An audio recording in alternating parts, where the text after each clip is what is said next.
Selamat pagi, perkenalkan nama saya Dimas Hendrawan Putra. Di sini saya akan mempresentasikan atau memberikan informasi terkait wawasan kebangsaan Indonesia, di mana ini merupakan salah satu tugas dari Latsar CPNS 2025. Apa itu wawasan kebangsaan Indonesia? Wawasan kebangsaan Indonesia merupakan tentang bagaimana bangsa ini memberitahukan diri dan lingkungannya, mengutamakan persatuannya dan kesatuan bangsa, serta kesatuan wilayah dari seluruh Sabang hingga Merauke demi tercapainya tujuan nasional. Bahwa bangsa kita ini memiliki kelebihan, di mana kelebihan-kelebihannya itu dapat diwujudkan atau dilihat langsung dengan melihat lambang negara kita, logo negara kita, dan semboyan negara kita, yaitu Bhinneka Tunggal Ika, di mana kekuatan dari keberagaman suku, agama, dan budaya itu ditumpah ruahkan dalam logo, sebutan, dan slogan, yaitu Bhinneka Tunggal Ika. Lalu yang kedua, kelebihan bangsa Indonesia yaitu sumber daya alam yang diberkati oleh Tuhan Yang Maha Esa yang sangat melimpah dari segi tumbuhan, hasil rempah-rempahnya. Lalu dari segi laut kita dikelilingi oleh samudra yang dimana hasil laut kita melimpah sekali.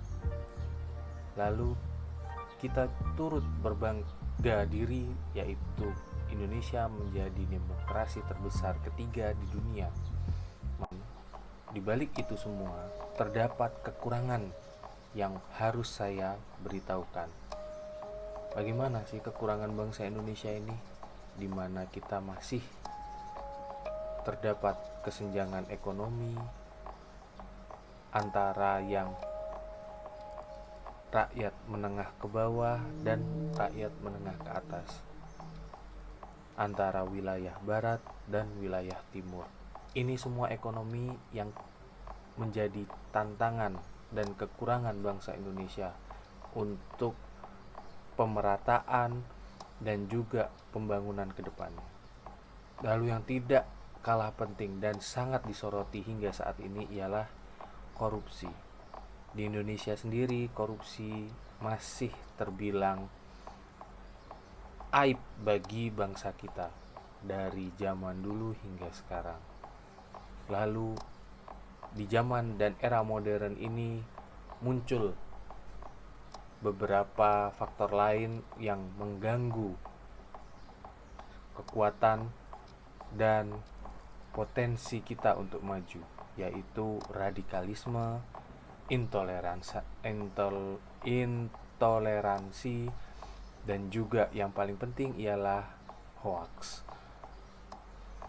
Tiga sub ini merupakan sesuatu ancaman terhadap persatuan dan keberagaman serta informasi yang didapat oleh rakyat Indonesia sendiri. Bangsa Indonesia juga memiliki potensi untuk bagaimana mengembangkan kembali bangsa Indonesia ini menjadi bangsa yang produktif, bangsa yang kuat, bangsa yang hebat, terutama di beberapa sektor.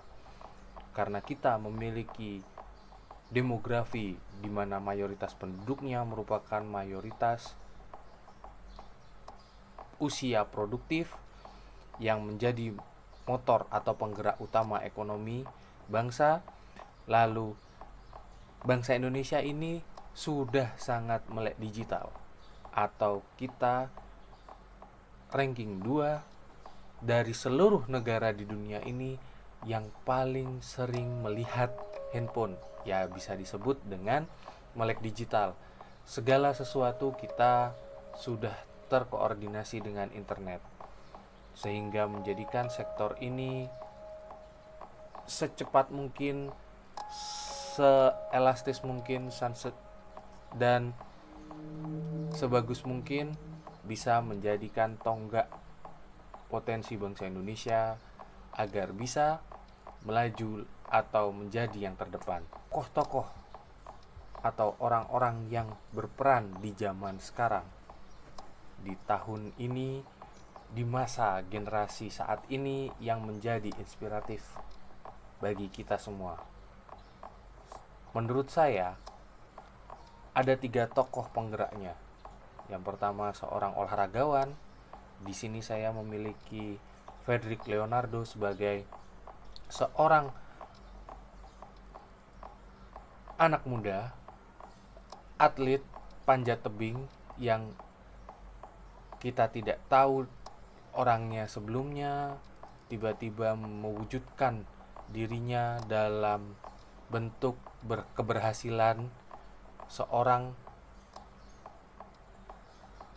anak muda dari keluarga yang kita tidak tahu siapa, tiba-tiba memberikan hasil yang sangat positif bagi kita semua, dilihat oleh seluruh dunia, yaitu memenangkan Olimpiade panjat tebing demi Indonesia. Lalu yang kedua, tidak kalah pentingnya, dan menurut saya ini sangat berpengaruh bagi moda transportasi yang ada di Indonesia, yaitu Bapak Budi Karya. Beliau merupakan tokoh di balik keberhasilan perkembangan zaman transportasi di era globalisasi 2020 hingga sekarang yang dapat kita rasakan. Lalu sosok inspiratif berikutnya yaitu dari podcaster, yaitu Bapak Helmi Yahya. Mungkin kita semua sudah tahu bahwa beliau merupakan orang yang sangat-sangat cerdas mungkin di bidangnya, manajemennya sangat baik, keuangannya pun bagus. Beliau merambah ke dunia podcast untuk memberitahukan ke bawah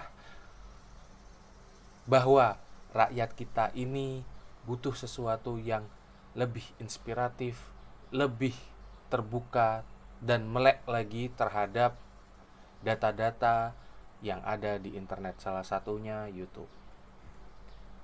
Yang bisa kita lakukan untuk melihat dan mengetahui wawasan kebangsaan Indonesia dilihat dari sudut pandang kelebihan, kekurangan, dan potensi kita sebagai bangsa Indonesia, lalu dilihat dari 3 tokoh yang sangat berpengaruh pada zaman ini. Yang pertama yaitu kita sebagai rakyat Indonesia seharusnya dapat meneladani nilai bela negara ini, di mana nilai bela negara harus dipupuk sejak dini. Dari mana? Dari keluarga kecil di seluruh Indonesia. Sudah diperkenalkan bagaimana cara kita untuk membela negara kita dan memberitahukan bahwa kita ialah perwujudan baik bagi negara Indonesia. Lalu, tidak kalah pentingnya dan sangat-sangat disinggung dimanapun, yaitu ialah menjaga persatuan dalam keberagaman. Persatuan dari 5 unsur itu ialah 5 agama yang ada di Indonesia, lalu keberagamannya, keberagaman suku, budaya, kita harus menjaga persatuan itu. Lalu yang ketiga ialah kontribusi melalui hal sederhana. Salah satunya ialah menaati peraturan, memberikan contoh positif, dan tidak menyebarkan hoaks berlebih kepada masyarakat dan kalangan lainnya, sehingga tidak menjadikan isu-isu pemecah belah bangsa Indonesia. Mari jaga dan bangun Indonesia bersama untuk Indonesia emas selanjutnya. Terima kasih. Sekian presentasi yang bisa saya sampaikan. Mohon maaf jika terjadi kesalahan kata dan penyebutan. Assalamualaikum warahmatullahi wabarakatuh.